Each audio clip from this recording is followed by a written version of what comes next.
Welcome back नाज़रीन। तव्हांखे update कंदालू। Breaking news आहे त PCB यूनिस खान के बैटिंग कोच मुक़ररु करे छॾियो आहे। यूनिस खान 2022 ताईं कोच मुक़ररु रहंदो। तव्हांखे अपडेट कंदालू। अहम ख़बर आहे त PCB यूनिस खान के बैटिंग कोच मुक़ररु करे छॾियो आहे।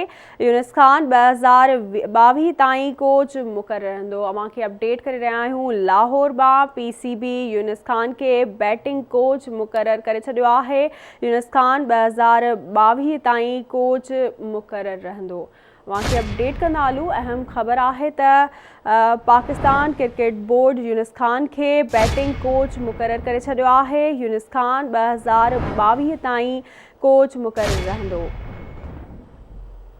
तव्हांखे अपडेट करे रहिया आहियूं। ब्रेकिंग न्यूज़ आहे त PCB यूनिस खान के बैटिंग कोच मुक़ररु करे छॾियो आहे। यूनिस खान 2022 ताईं कोच मुक़ररु रहंदो। हिकु दफ़ो ॿीहर तव्हांखे लाहौर मां अपडेट कंदालू त पाकिस्तान क्रिकेट बोर्ड यूनिस खान के बैटिंग कोच मुक़ररु करे छॾियो आहे। यूनिस खान 2022 ताईं कोच मुक़ररु रहंदो।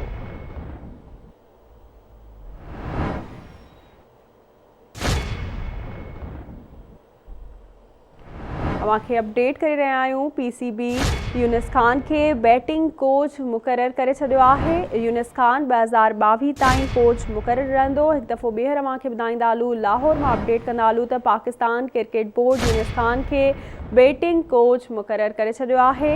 यूनिस खान 2022 ताईं कोच मुक़ररु रहंदो।